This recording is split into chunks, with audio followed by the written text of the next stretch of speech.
ನಮಸ್ಕಾರ. ನನ್ನ ಹೆಸರು ಹೇಮಲತಾ. ನಾನಿವಾಗ 9ನೇ ಕ್ಲಾಸಲ್ಲಿ ಓದ್ತಾ ಇದ್ದೀನಿ. ನಾನು ನೆಲೆ ನಿವೇದಿತದಲ್ಲಿ ಆಶ್ರಯ ಆಗಿದ್ದೀನಿ.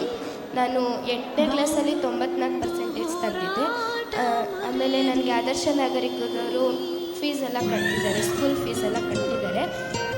ನಾನು ಸಂಗಮ್ಜಿಯವರ ದಿಕ್ಸೂಚಿ ಪ್ರೋಗ್ರಾಮಿಂದ IPS ಆಫೀಸರ್ ಆಗಬೇಕಂತ ಅಂದ್ಕೊಂಡಿದ್ದೀನಿ. ನಾನು IPS ಆಫೀಸರ್ ಆಗಿ ನಂತರನೇ ಇನ್ನೊಬ್ಬರನ್ನು ಓದಿಸ್ತೀನಿ. ಧನ್ಯವಾದ. ನನ್ನ ಹೆಸರು ರೇಣುಕಾ ಅಂತ. ನಾನು ಫಸ್ಟ್ PUCಲಿ ಓದ್ತಿದ್ದೀನಿ. 10th 91% ಮಾಡಿದ್ದೀನಿ. ಸಂಗಮ್ಜಿಯವ್ರು ಮಾಡಿದ ದಿಕ್ಸೂಚಿ ಪ್ರೋಗ್ರಾಮಿಂದ ನಾನು ಲಾ ಓದಬೇಕು ಅಂತ ಗುರಿ ಸೆಟ್ ಮಾಡಿದ್ದೀನಿ. ನಾನು ಸುಪ್ರೀಂ ಕೋರ್ಟ್ ಜಡ್ಜ್ ಆಗಿ ಇನ್ನೊಬ್ಬರನ್ನ ನಾನು ಜಡ್ಜ್ ಆದಮೇಲೆ ಅವ್ರನ್ನೂ ಜಡ್ಜ್ ಮಾಡ್ತೀನಿ. ಮತ್ತು ನಾನು ನೆಲೆ ನಿವೇದಿತದಲ್ಲಿ 4 ವರ್ಷದಿಂದ ಆಶ್ರಯ ಆಗಿದ್ದೀನಿ. ನನಗೆ ಸಂಗಮ್ಜಿಯವರು ಫೀಸ್ ಕಟ್ತಾರೆ. ನೆಲೆ ಫೌಂಡೇಶನ್ ಮತ್ತು ಆದರ್ಶ ನಾಗರಿಕ ತಂಡಕ್ಕೆ ಧನ್ಯವಾದಗಳು. ಎಲ್ಲರಿಗೂ ನಮಸ್ಕಾರಗಳು. ನನ್ನ ಹೆಸರು ದುರ್ಗಾ. ನಾನೀಗ ಫಸ್ಟ್ ಇಯರ್ BCom ಅಲ್ಲಿ ಇದೇ ಕಾಲೇಜಲ್ಲಿ ಓದ್ತಾ ಇದ್ದೀನಿ.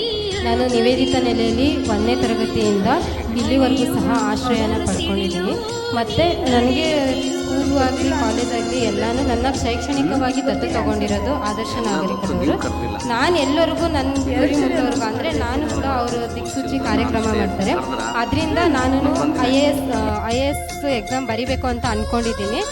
ಅದೇ ಥರ ಮುಂದೆ ನನ್ನ ಥರನೇ ಇರೋರಿಗೆ ನಾನು ಸಹಾಯ ಮಾಡಬೇಕು ಅಂದ್ಕೊಂಡಿದ್ದೀನಿ. ಮತ್ತು ಆದರ್ಶ ನಾಗರಿಕ ಫೌಂಡೇಶನ್ ಅವರು ಲಯನ್ ಸೇವಾ ಭಾರತಿ 1ನೇ ಕ್ಲಾಸಿಂದ 7ನೇ ಕ್ಲಾಸ್ವರೆಗೂ, ಆಮೇಲೆ ಸುಜಾತ ಶಾಲೆಯಲ್ಲಿ 1ರಿಂದ 10, ಆಮೇಲೆ ನಮ್ಮ ನಿವೇದಿತ ನೆಲೆಯಲ್ಲಿ ಎಲ್ಲ ಮಕ್ಕಳು ಫೀಸ್ ಕಟ್ತಾ ಇದ್ದಾರೆ. ಮತ್ತು 10th 80% ಮೇಲೆ ಮಾಡಿರೋರಿಗೆ ಅವರೇ ಕಾಲೇಜೆಲ್ಲ ಓದಿಸ್ತಾರೆ. ಅವ್ರ ಗುರಿ ಸಾಧಿಸೋವರೆಗೂ ಅವರೇ ಓದಿಸ್ತಾರೆ. ನನಗೆ ಆಶ್ರಯ ಕೊಟ್ಟಿರುವಂತಹ ನಿವೇದಿತ ನೆಲೆಗೆ ಮತ್ತು ಆದರ್ಶ ನಾಗರಿಕ ಫೌಂಡೇಶನ್ಗೆ ತುಂಬ ಹೃದಯದ ಧನ್ಯವಾದಗಳು.